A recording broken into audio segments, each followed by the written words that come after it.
A lot of great fans out here today. We had youth football day, which was, I mean, it was rocking, right? They were fun. Everybody in their jerseys. Then we had so many guests. We had Ronald McDonald House here. Just spent some time. That's why I'm a little late getting over with you guys.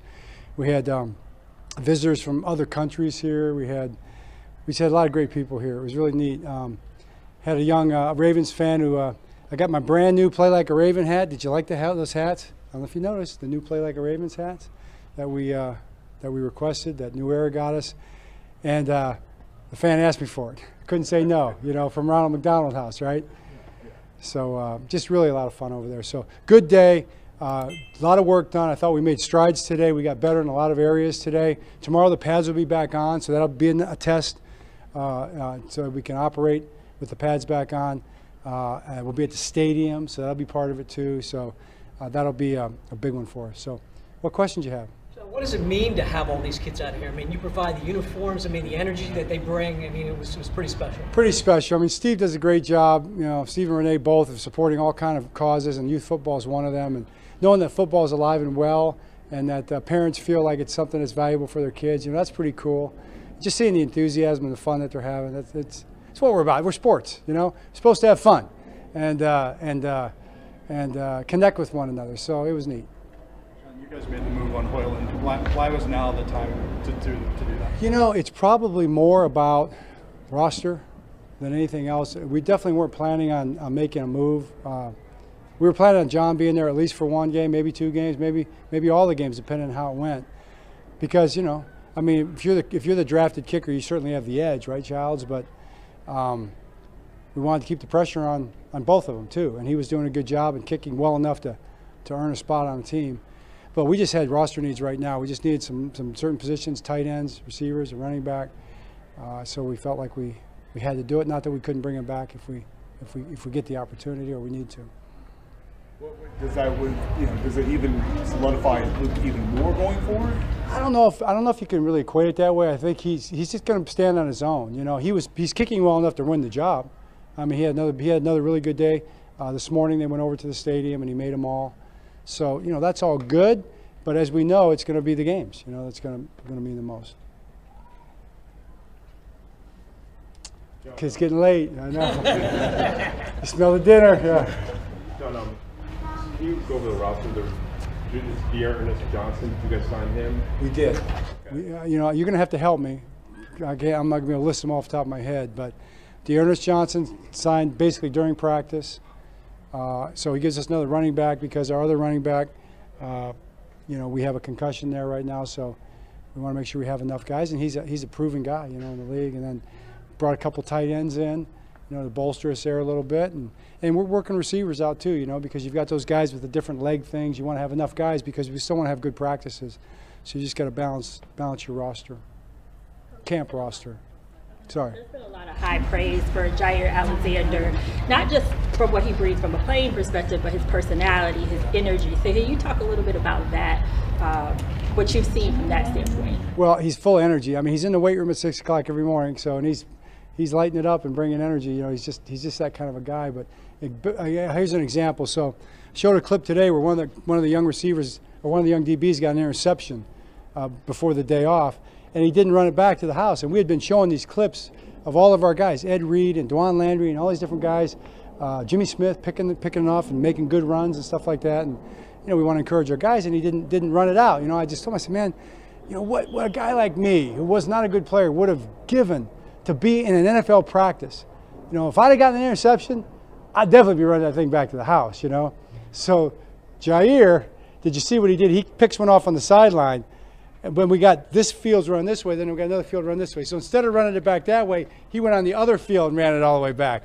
Did you see that? Like about 130 yards, actually, probably what it was. So that's the kind of energy he brings. On the reverse, Lamar had a run where he ran for the touchdown. Jair ran him all the way down. What has it been like to see the two of them kind of going out at practice together? Yeah, I mean, you know, Lamar, they punched the ball out today. It wasn't Jair. But I think it might have been Jalen. And Lamar was kind of mad, but he couldn't get too mad. He says, you know, it's. And I told him, I said, that's your defense too. And he goes, yeah, they got to attack the football. And he was congratulating him. But yeah, I think those two guys, you know, going back to Louisville and having that that relationship is good. It's good for both of them. They wanted to be together. But, just from my perspective, it's really good for Lamar to have a guy that, he goes back with like that into college. And it's really cool. John, we saw Brent Urban out there. He's wearing Michael Pierce's 58. How did that reunion come about, and what role do you envision for him? Yeah, it came about because I think he still wants to play, and maybe he came to that conclusion. And I know Eric has been talking to him for a few months, and it was in the works for a while, and he played well last year. So as long as he can still play and help us, he's a great guy, great kind of guy you want on your team. Gives us really good depth in there. I'm a little surprised he's wearing 58. It's a different jersey probably. It won't be the same exact jersey, but that's also very cool. John, we've heard about the juice and the energy that Jair has brought to practice. He's curious. Chuck has brought his own. Chuck Pagano has brought his own level of that. What's that been like for you, just in terms of the type of impact he's having back there? Yeah, Chuck is probably like the coaching version of Jair. With that, Chuck has always been that guy. He's always been a juice guy. He's always been a guy that great coach, great teacher, definitely, but also just great fun, great energy, always upbeat. Always positive. Didn't they do a circle around him and all jump up and down after the one interception there that Jair got, and they kind of crowded around. Chuck was leading the charge on that. That, like we said, it's sports. It's supposed to be like that. It's supposed to be fun. Quick follow-up on something you said the other day. This wasn't a factor today, obviously, with the weather, but you welcomed the heat earlier in the week. How do you, with the really big players, the biggest linemen, how do you sort of balance wanting them to sort of fight through things mentally with making sure that they're okay? It's a great question, and we've got a lot of science behind that. So we know now, based on history, based on measurements, how much loading we want with what temperature degrees based on the history of it, to minimize the injuries as much as possible. In other words, to build the kind of stamina that you want. And what we're looking at is the preseason and the first 4 games of the regular season to minimize the injuries. So everything's built that way. We even have a deal. If they can get through the next 4 practices, it ups their chances of less likely to be injured by 8 to 10%. So it's just, I don't know how he figures that out, but that's part of it. With that, they're wearing monitors. So they're wearing the catapult monitors that measure their heart rate and measure their core temperature. So we know our people are watching every single guy. So it's not like the old days where you didn't know where somebody was at.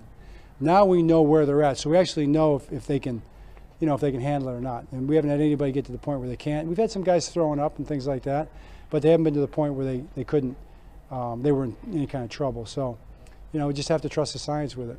John, with the left guard competition, do you have kind of an idea when you want to have that settled by?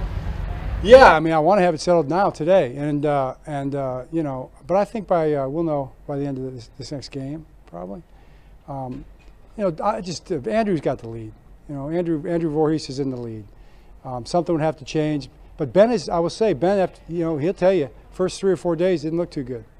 Then the next 3 or 4 days looked real good. So good for Ben. Andrews looked good all the way through, so he's in the lead at this point.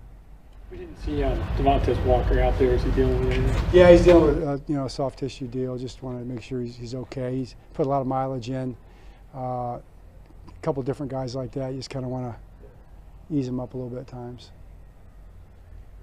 It's been awesome.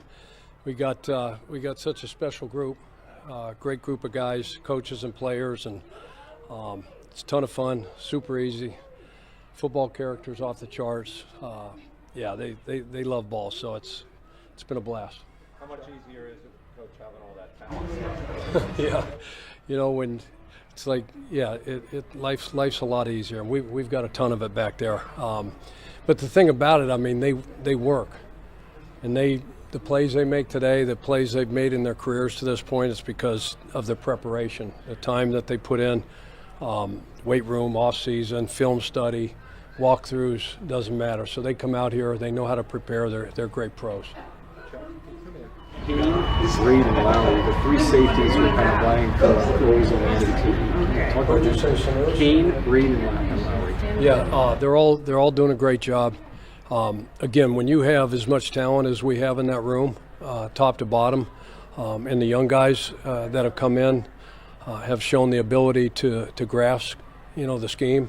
and learn what to do. And then they got ability out here, run and make plays. Yeah, iron sharpens iron, like man sharpens man. So they've done a great job. Everybody knows what's at stake, but they're all rooting for each other too. How much have you enjoyed getting to know Jair Alexander? Oh, as much as you guys, as much as they're, his teammates, he's special. He's got so much juice and so much energy and so much swag. And then when he gets out there, he's been telling us, I haven't played football since November. I got to ease into this. And then he jumps out there and looks like he, hasn't taken a day off. So super smart, knows how to play. He's a great teammate. He brings, like I said, he brings a ton of juice and energy. You can just see, like when he intercepted a ball today, did you see the reaction from the whole defense? Like, that's love. That's respect. When that happens, it's easy to tell. Like, these guys know that guy's not only a great player, but they love him as a human, as a teammate. What kind of impact does that have when you have a guy who has that swagger and juice? And some guys have talked about that. It's kind of been like a missing element a little bit to that group. It's huge. It's huge because you got a ton of talent back there, but there's guys that kind of lead by example, very quiet. Their play isn't quiet. It speaks for itself. But then you get somebody, with that type of swag, that Jaw has. He's not afraid to talk. I can't say the word. I used to be able to say that, on my other job before I came back to coaching. But he loves to yap, and they feed off of it. That's contagious. So it's great to have him. Chuck, we know Awuzie's track record as an outside corner, but is he someone you could also see be effective kind of moving around, whether that's inside or even at safety for some reps? 100%. From a physical stature, he's put together. He's got good size. He can run. And most of all, his football intelligence, his football IQ is off the charts.